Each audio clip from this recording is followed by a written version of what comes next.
morning, everyone. Good morning, good morning, good morning. Good morning to those of you in TV land. And we are in the second hour of the mid-morning buzz for today, Thursday, the 19th of March, 2020. How are we doing this morning? Good morning, Grenada. Good morning, world. Wherever you're hearing the sound of my voice and seeing us, be grateful we are here. And we shall overcome. Well, as we seek to overcome and get us updated and understand the science of the phenomenon that is currently hit the global sphere, one of our great partners here in Grenada we are lucky to have is St. George's University. And with us this morning is Satesh Bedasi. Satesh is a professor of public health and preventative medicine and the assistant dean for graduate studies at St. George's University. He has previously held positions at the University of Trinidad and Tobago and the Ministry of Health in Trinidad and Tobago. Professor Bedasi is a graduate of the University of the West Indies, Faculty of Medical Sciences, St. Augustine, Trinidad, St. George's University School of Medicine, School of Graduate Studies, and the University of Sheffield, United Kingdom. As a research investigator, Professor Bedasi supports community-based participatory research and service activities along his interests, which include emerging infectious diseases, so right up his alley, zoonoses, food safety and food security, and the pursuit of the One Health, One Medicine concept. Professor Bedasi's research projects include human behavior, climate change and viral infections, zoonoses, and One Health and vector-borne disease outbreak investigation. He is a board certified by the United States National Board of Public Health Examiners and holds fellowships to the Royal Society of Public Health, Royal Society of Tropical Medicine and Hygiene, and the International Society on Infectious Diseases, and the Society of Biology. We say good morning and welcome to Professor Satesh Bedasi from St. George's University. Good morning, Brenda, and good morning to your viewers and your listeners and those who are on social media as well. And just as we prepared for the live session, I was listening to the song from Whitney Houston. It reminded me of a time when I spent a lot more time at home as a kid. Right. And that's quite appropriate as well, as we spend more time at home and we try to apply the recommended measures of social distancing towards our response for the COVID-19 pandemic. Indeed, indeed, indeed. And of course, songs like Whitney Houston will just, take us to the places that remind us of good things, exactly. Good feelings. And being calm as well. Exactly, yeah. Being calm as well.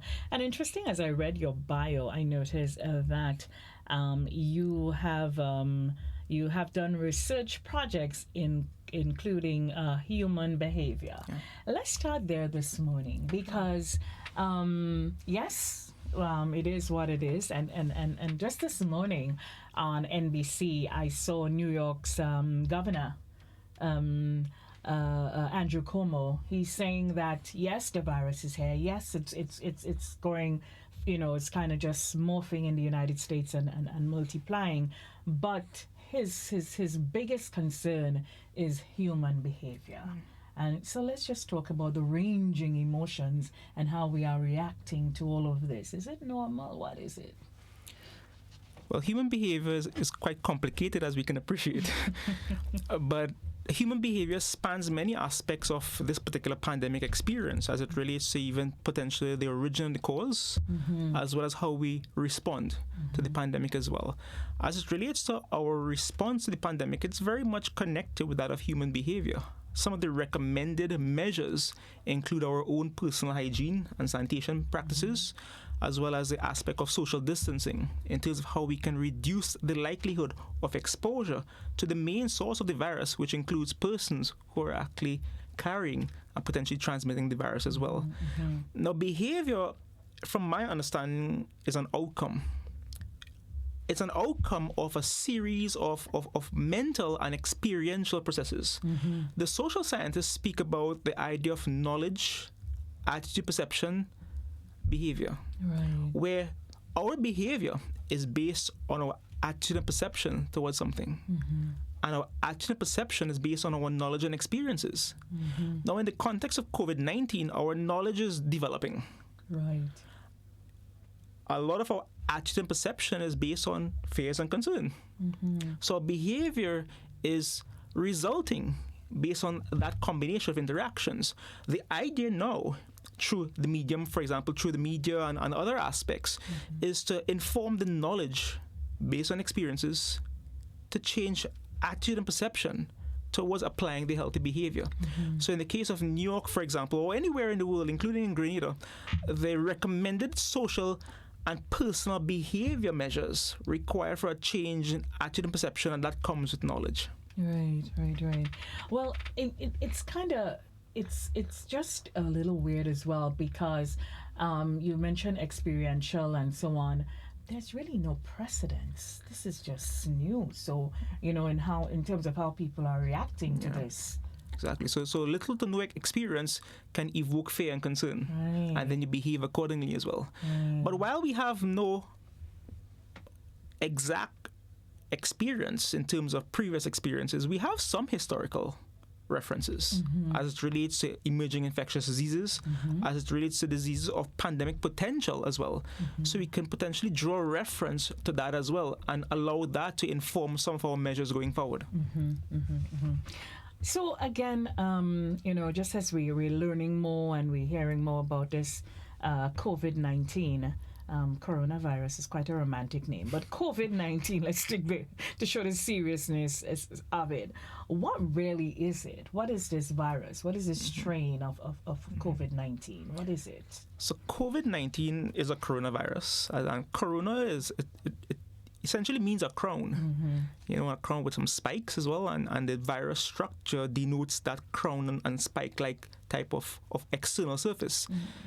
Coronaviruses are among us. It's quite common. Some of the major causes of the common cold include coronaviruses.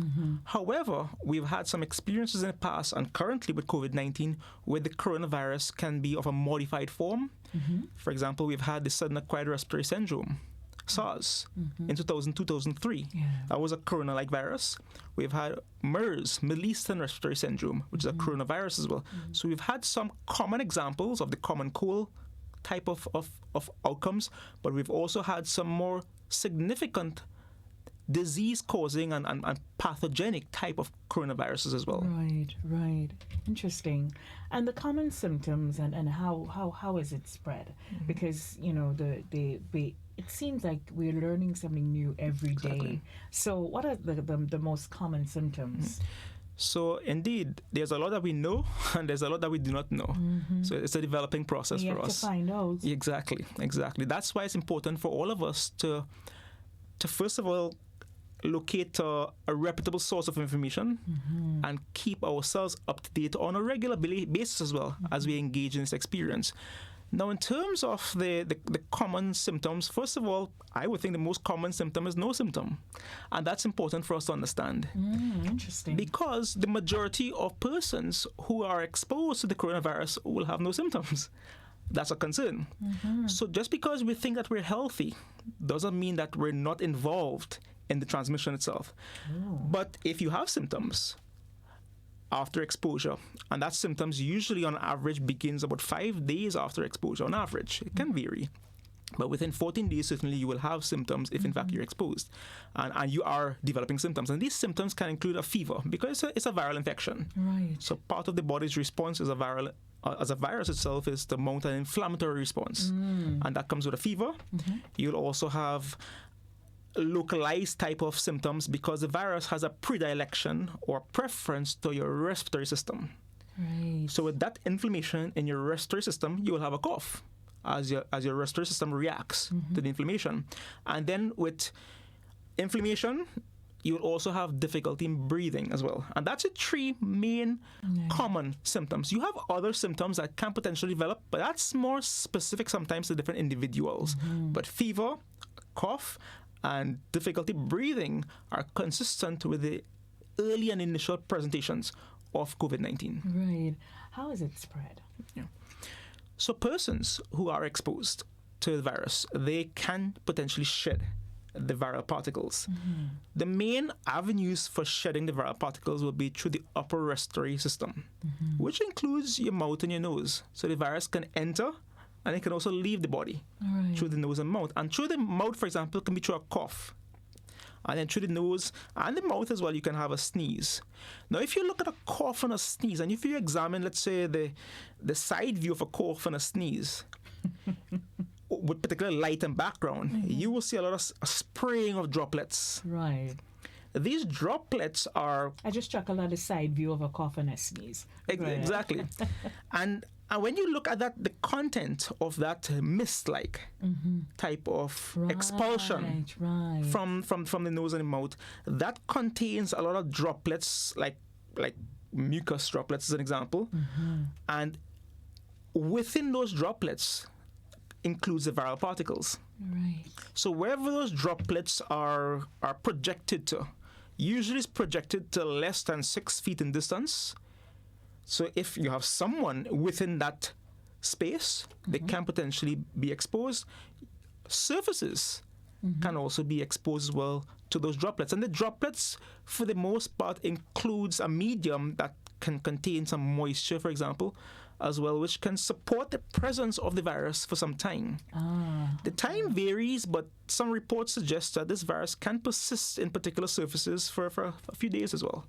So that suggests that you can have direct transmission from respiratory droplets, but you can also have indirect through contaminated surfaces where you can have hand-to-mouth, hand-to-face behavior, and you can also be exposed as well.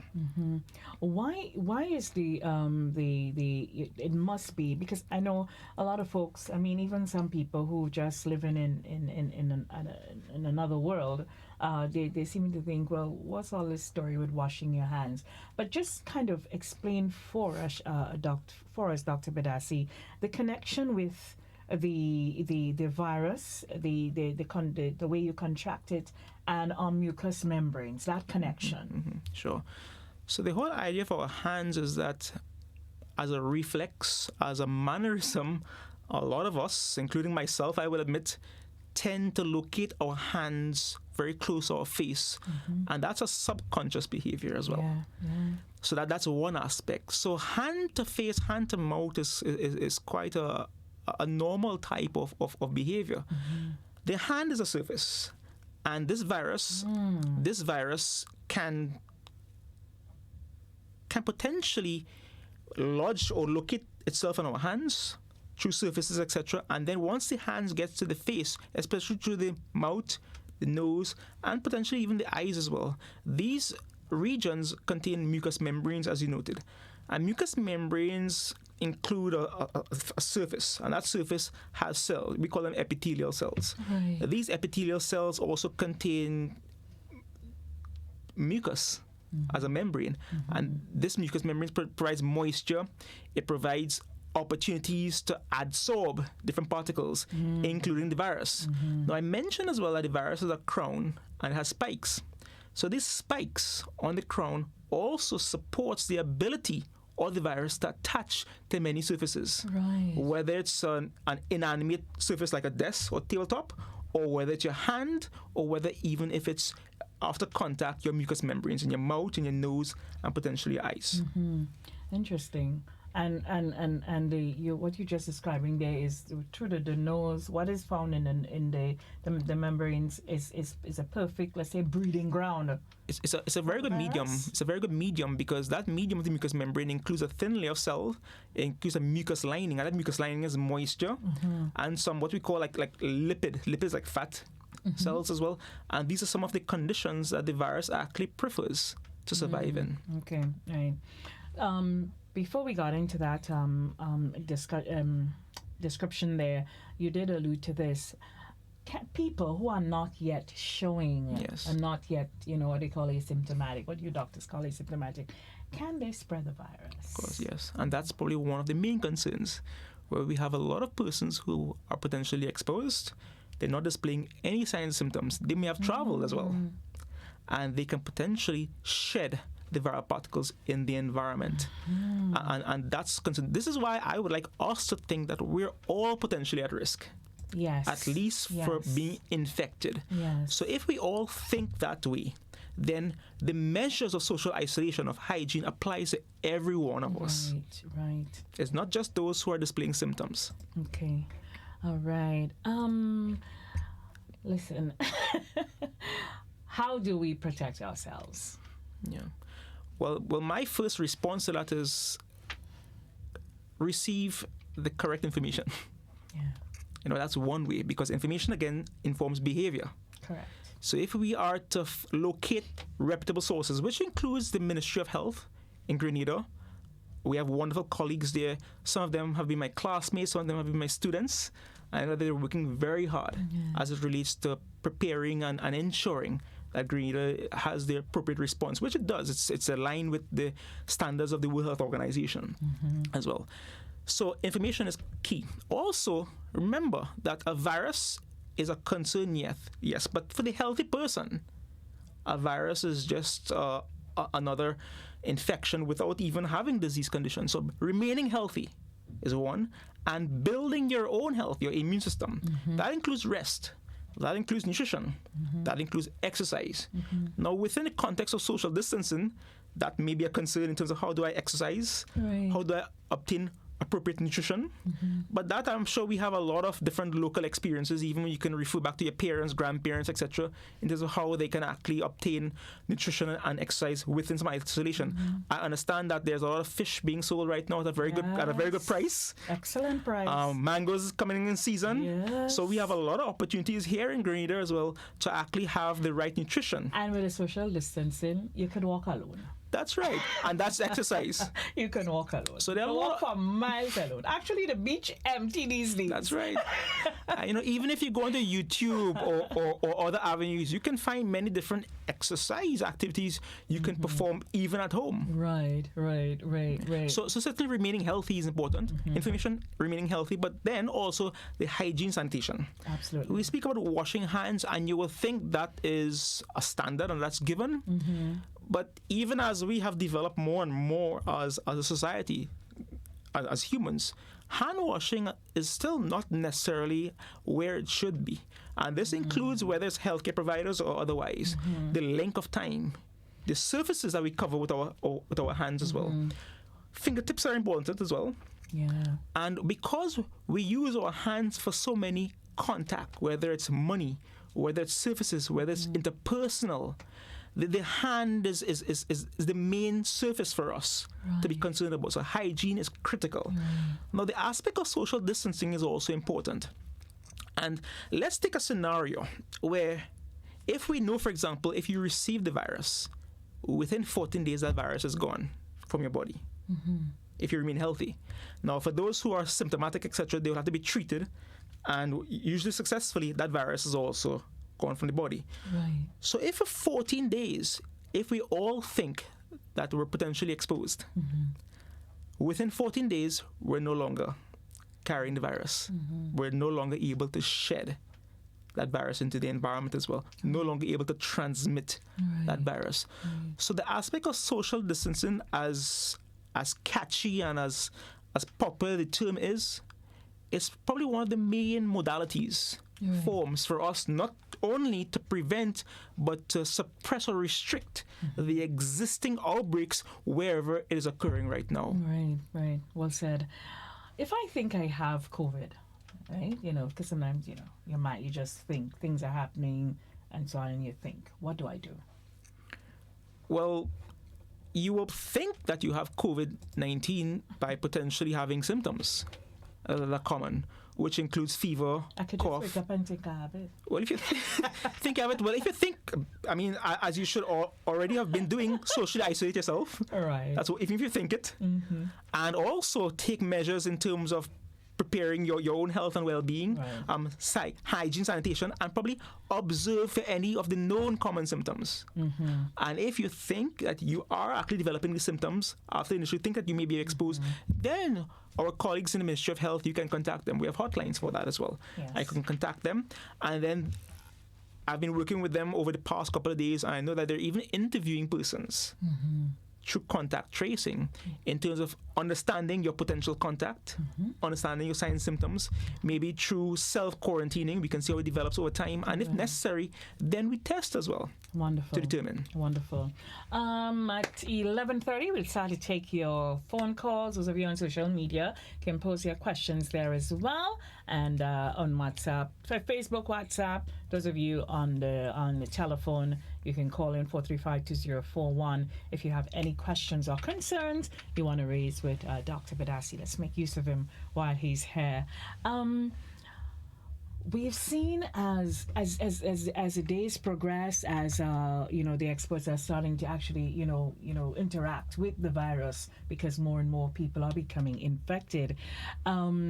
We were told that in terms of there was a demographic that were at higher risk in terms of the severity of this illness. We were told older persons with pre-existing medical conditions such as heart disease, diabetes, hypertension, chronic respiratory disease, cancer, and so on and so forth.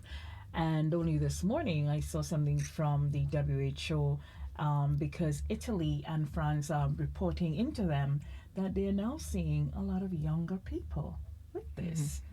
Yeah, so do we really have who's at higher risk, or are we all at risk now? I've seen some reports to that effect as well, and I like the position that we're all at risk because then we act accordingly. Right. But I agree that there are some particular subgroups in our population that is more at risk. Thus far, a lot of information have been derived as it relates to the elderly with underlying conditions. I mentioned that a virus, an infection from a virus, contributes to an inflammatory process in our body, inflammation. If you have an underlying condition like heart disease, diabetes, the body is undergoing inflammation already as part of the disease condition, especially uncontrolled disease conditions.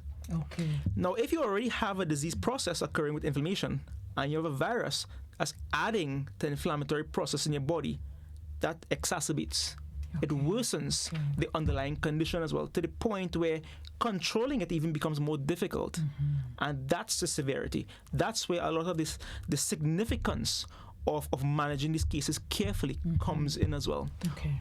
Now, with regards to the younger persons and age groups, I would imagine that once you have community spread and population-based outbreaks, all age groups will certainly be exposed at least. And if, as the countries like Italy, as well as they're going through a very active outbreak right now, there are many different age groups that are affected, for sure. But I think that globally speaking, the elderly with the underlying conditions are probably the ones that we need to pay closest attention to. And the government of Grenada, for example, have actually put a lot of recommendations in place, for example, not visiting nursing homes and elderly facilities as well. And that's particularly important. Well said. We have a caller on the line. Thanks for holding. Good morning. Good morning. Caller is gone. 435-2041 with your questions. Someone here is saying not much is mentioned about expecting and breastfeeding mothers. What are their risks? So I have not come across any particular reports that suggest that breast milk is a medium for transmitting the COVID-19.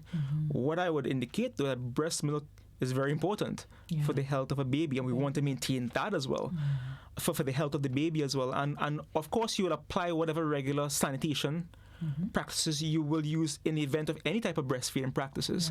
And thus far, we have no particular evidence that suggests that breastfeeding contributes to the transmission. Thank you. We have a caller. Good morning. Morning. Question? Morning, Brenda. Morning, Doc. No, sorry.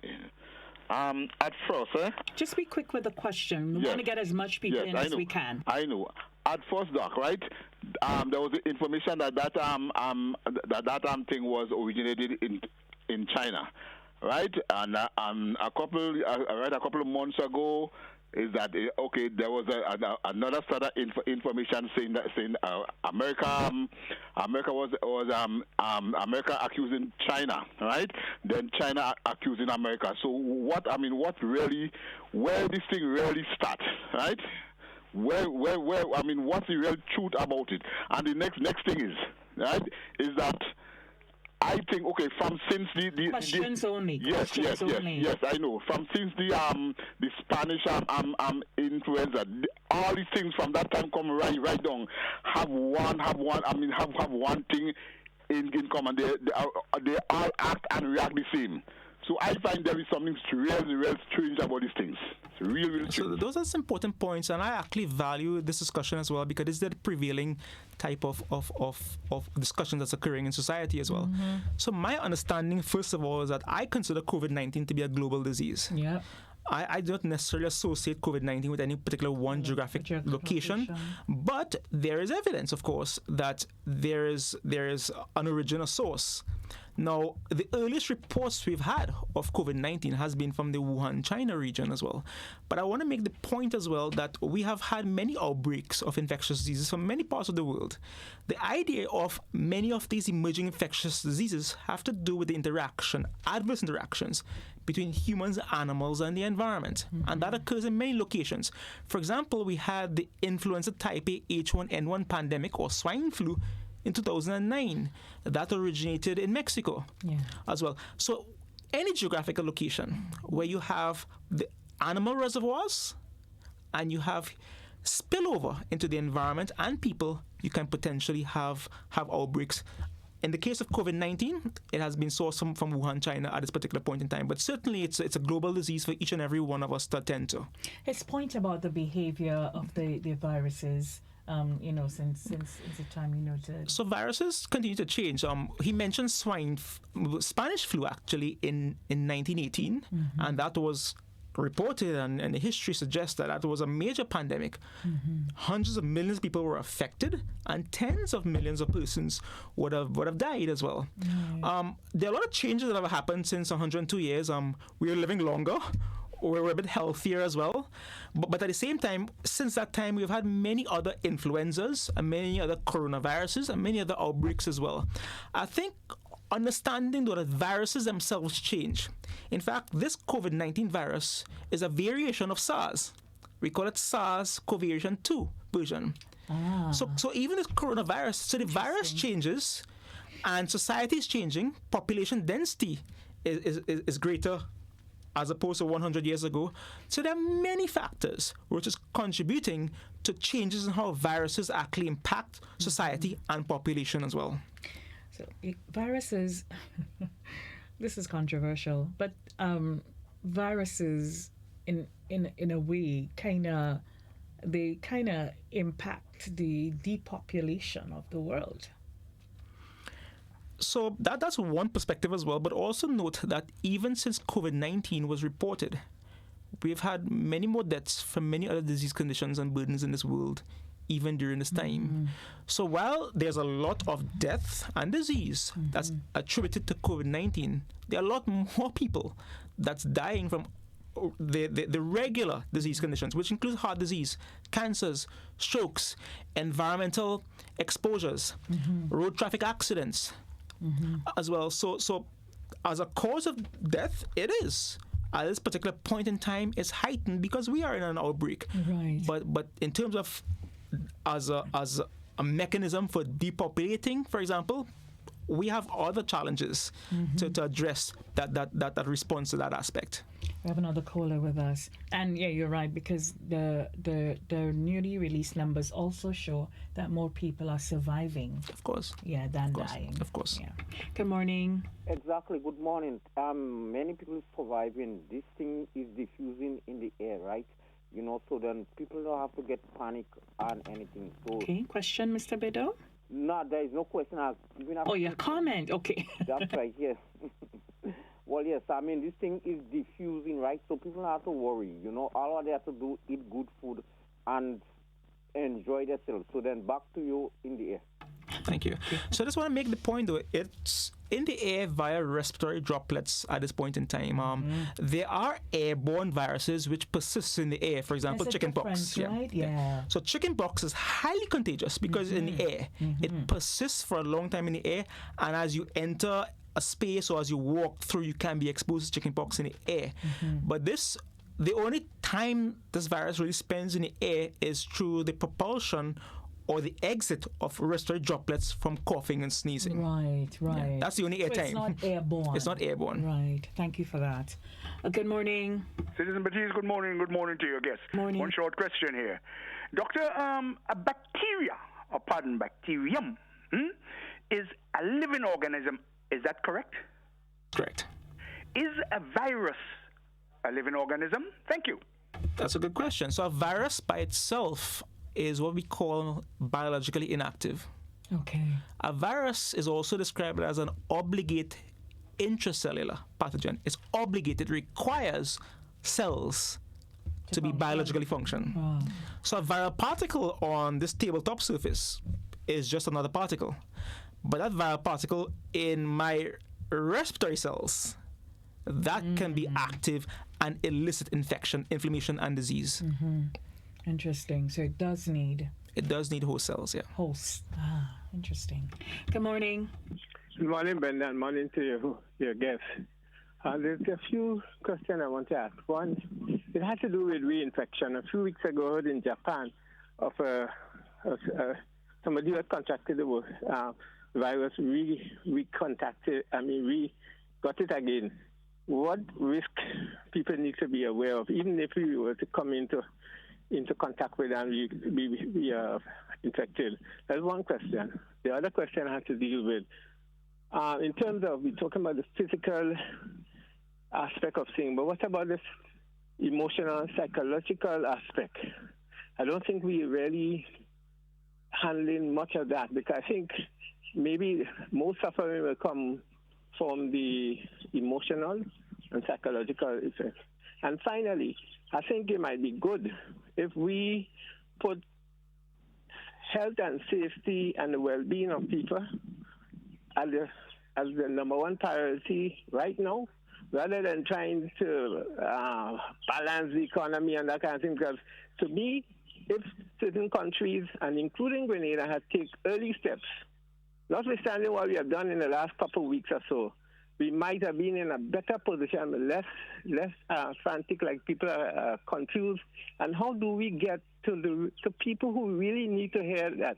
I was in town yesterday and I saw people still hugging each other and that kind of thing, still smoking, still drinking, still using processed food. How do we get those messages to people?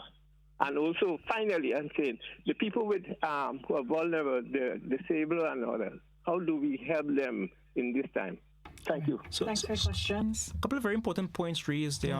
What I would like to note, though, is that the government of Grenada and St. George's University, we have actually been responding and preparing for this outbreak even when it first was reported, for example. Now, there may not have been a lot of action on the ground initially because as we learned about the outbreak more and more, especially in the Asian experience, we were developing recommendations and tools, and the World Health Organization was informing countries and regions in that regard. So there have been action. We have developed protocols, for example, on case and contact tracing, and we have actually been doing training and capacity building, as well as infrastructure and tooling of the system to respond to this outbreak. So this effort has been ongoing globally and specifically locally as well in Grenada. A very important point that was raised, and I would like to emphasize that we define health as a state of physical, mental, and indeed social well-being. And that is so critical, guys. A lot of the discussion is occurring on the disease, but a lot of the effects are actually quite mental and psychosocial as well. Absolutely. And that's particularly important. Absolutely. So certainly as we engage in our response individually, as a person, and collectively as a community, let's also understand our own mental well-being and social well-being as well. Now, social isolation does not mean recluding yourself from persons. Of course, we have opportunities, maybe at a distance, through electronic, online, etc., for now at least, for us to continue at least our form of social contact, because we're inherently social. That's correct. We're social beings. So certainly we want to be able to recognize and to manage that aspect of our health as well at the same time. So it's physical, mental, and indeed social well-being. Now, a lot of debate and a lot of balancing is going on around the world, especially as it relates to the economic role, the economic function, the economic backlash from this pandemic. This pandemic obviously has already impacted the global economy, the local economy as well. Now, we agree that the priority should be on health, and it is on health. And health, though, is what I consider cross-cutting. Health requires for health of the finances. Health requires for health of the environment. Health requires for health of the social services. Health requires health and stability and structure for all aspects of our society as well. So there always is a need for us to attend to the economy, not at the expense of health, but to support and to promote health at the same time. So it's very difficult for the government, it's very difficult for public, private sector, for all of us to be balancing. And it's an experience that we're going through together, and there are a lot of lessons to be learned as well at the same time. This is happening though on a day-to-day basis because we are planning, yes, but this experience is changing regularly, and we have to react and respond and be able to maintain our priorities during this time of a pandemic. Absolutely. We have another caller. Good morning. Hello. Okay. Someone here is asking me, what about kissing? Of course. What about kissing? So what? So I guess what is it? Deep kissing, whatever that is. Well, that's a good question. It is. If you define social distancing, it depends on how you define it. Right. But how I would define social distancing is based on the behavior of the infection and the transmission. If what we know is that the virus can be transmitted through respiratory droplets that can potentially be projected onto the environment up to 6 feet, then that is one of my first measurements of social distancing.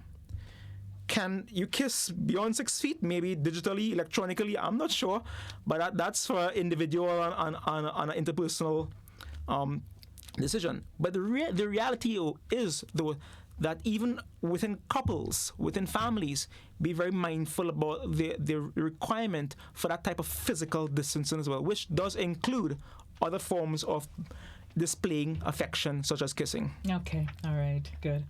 Long answer. Someone is saying on WhatsApp, there's a very dangerous discussion currently going on social media and mainstream media suggesting that COVID-19 was already here a few months ago. A few people died, but the majority recovered as normal. This is very dangerous, as based on the high transmission rate of COVID-19 and the fact that even in the absence of any real measures, it just went away. It clearly shows that it wasn't COVID-19. This can cause a false sense of security and endanger the lives of Grenadians. Care to respond to this? So it is my biased view, of course, in terms of how I'm trained and how I function, that in order to manage any problem, you must just measure it. Correct. And from what we know and from what we actually function as it relates to this current COVID-19 experience or any other past health challenges we've had, as it stands at this particular current moment in time, we have had suspected cases of COVID-19 which have been tested. And thus far, we have no positive cases that have been reported back to Grenada. So as it stands at this particular point in time, there are no positive cases of COVID-19. All right. And that's the information that we're working with. As a person highlighted, the discussion is quite dangerous indeed. Here's another WhatsApp contribution. What advice do you have for smokers? Normally, you would see mainly men smoking and passing whatever they are smoking to one another. As it relates to COVID-19, how would you advise such? Well, I'll probably use the opportunity to advise smokers, regardless of COVID-19, in terms of that behavior of smoking has health effects that can even be more pronounced than even an infection with COVID-19 as well. So the idea of smoking by itself is a health risk. Now, smoking and sharing, we mentioned that droplets can be sourced from the mouth, for example. If you're using a cigarette or any type of device or any type of surface, by sharing that, certainly the opportunity for sharing droplets and the virus exists. Okay. Someone is saying, some story saying that coronavirus can remain in the air for up to 3 hours after the site, based on the discussion, the virus is in the air. Can you address that again? Sure. And sometimes I think it may be a language issue as well. If we talk about a respiratory transmission, you think, okay, well, you're breathing out, you're exhaling out, you're coughing out, and it's in the air. It's in the air for a short period of time, but the virus is in the air because it's connected with droplets of mucus, of moisture that's sourced from the body when you cough, when you sneeze. And these droplets, they're a bit heavier, so they do not linger on in the air. They fall through gravity. And even when they go in the air with moisture, for example, as well, it adheres to the surface and it drops. It drops to the surfaces.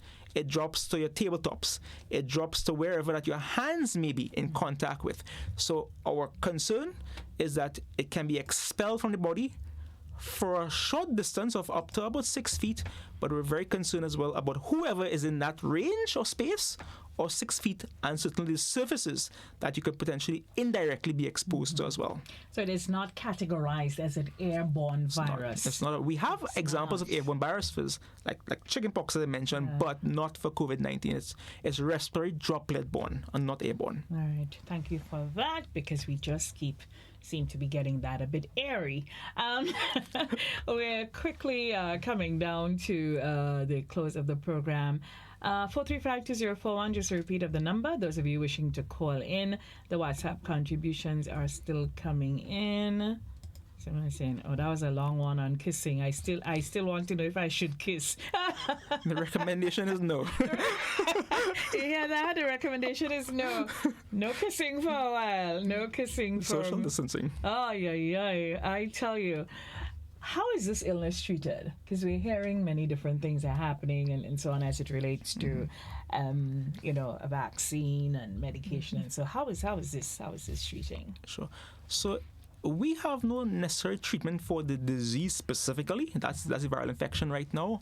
But the treatment and the management of COVID-19 is based on the symptoms that are actually presented. And these symptoms, again, includes fever, cough, respiratory distress, and other complications that can prevail, especially with those underlying conditions. So it's based on the individual persons, what symptoms they're presenting, what complications are actually being presented, and you treat accordingly and manage it accordingly. Okay. Good morning. Thanks for holding. Good morning. Yes, your question. Thank you. I would like to know if one person can catch the disease twice. Okay, thanks for your question.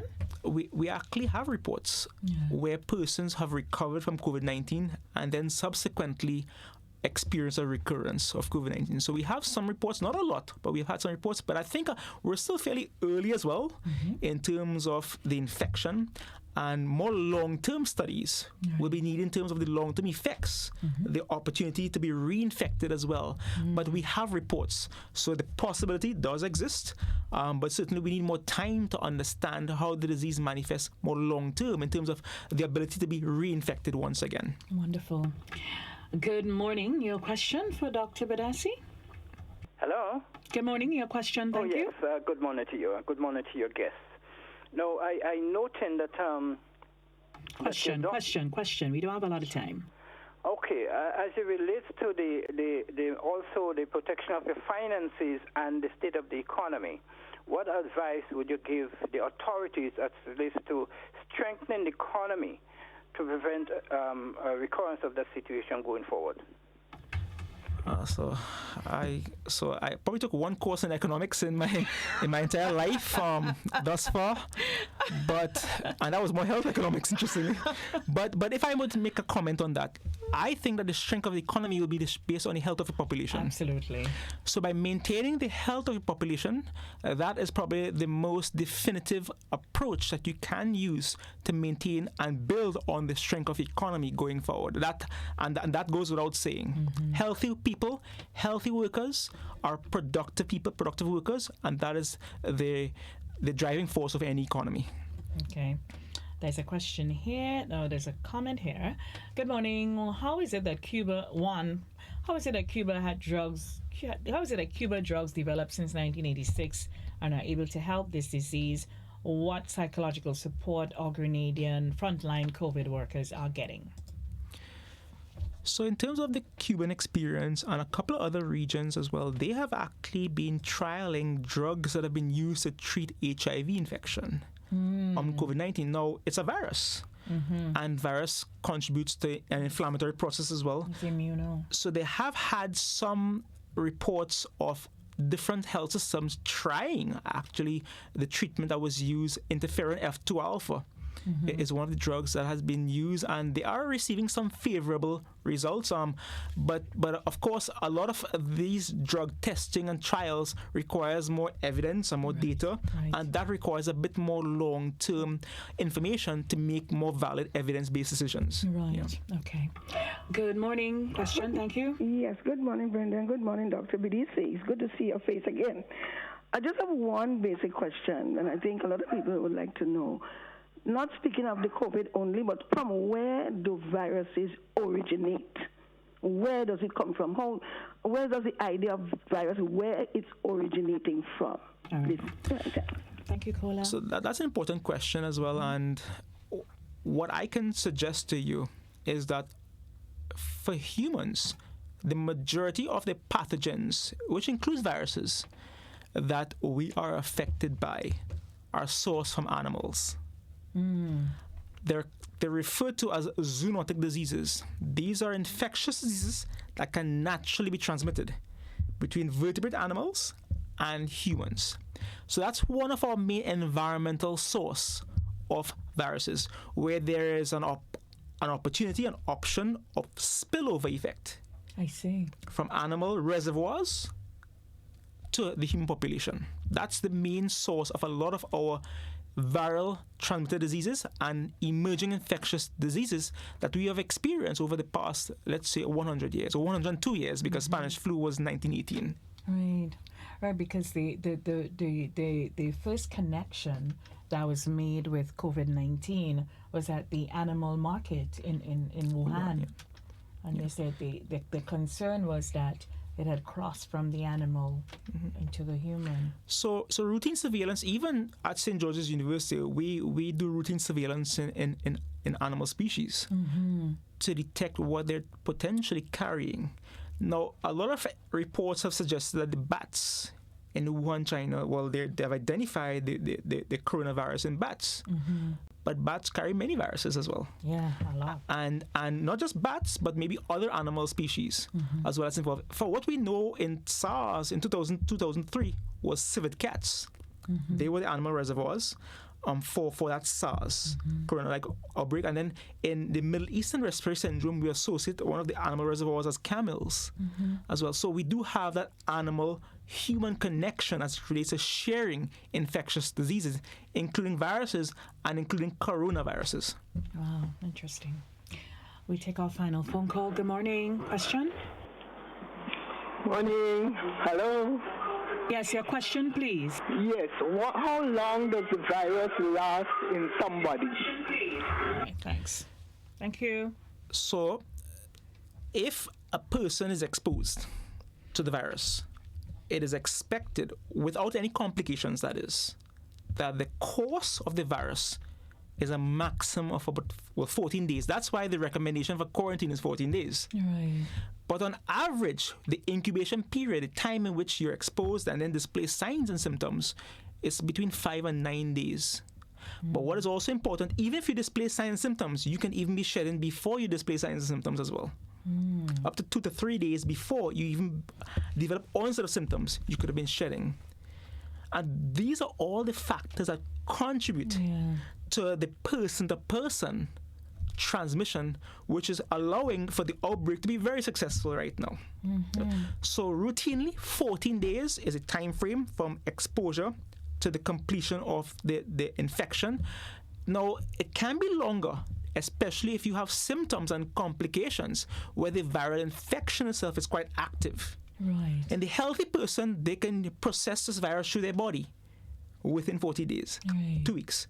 But for persons with underlying conditions and more complications, it takes longer to treat and manage and eventually to resolve the infection. Right.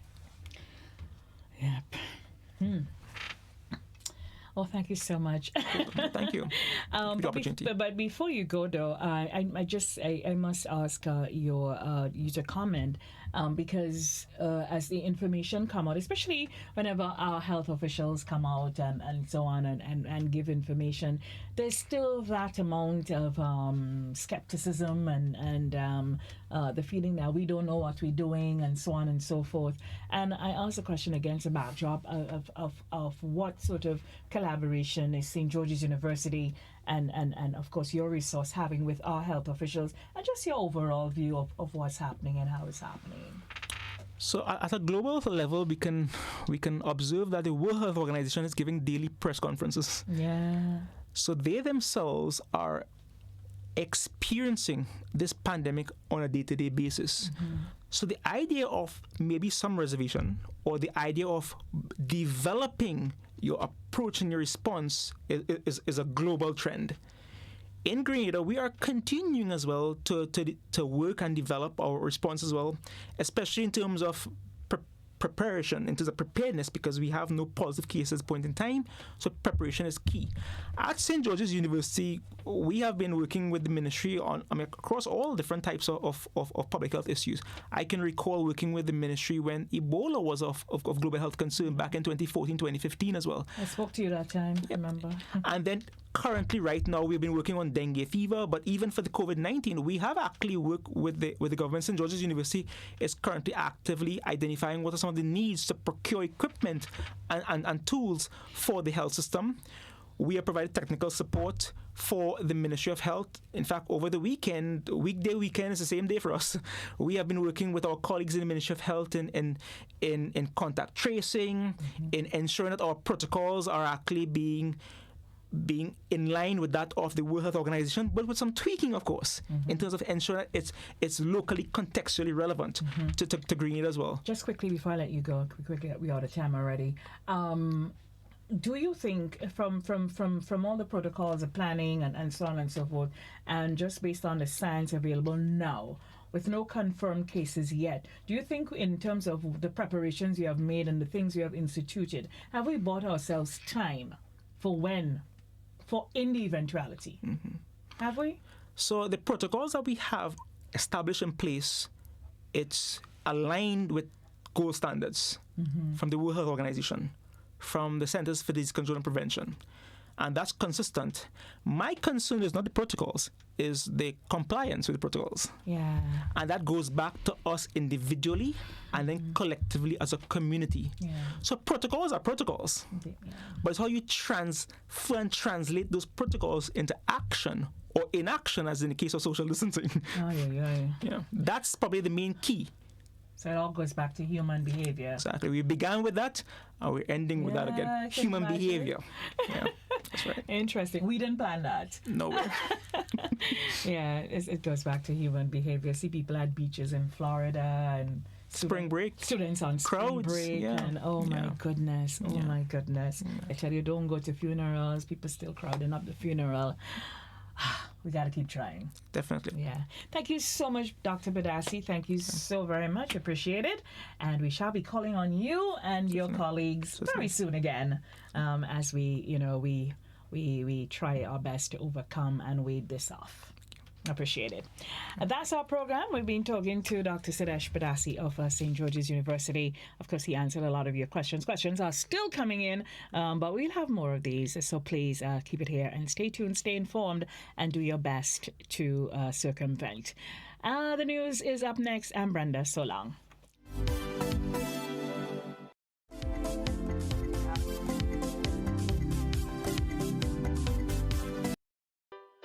The Grenada Airports Authority wishes to advise the general public that the flying of kites within the vicinity of the airport is prohibited.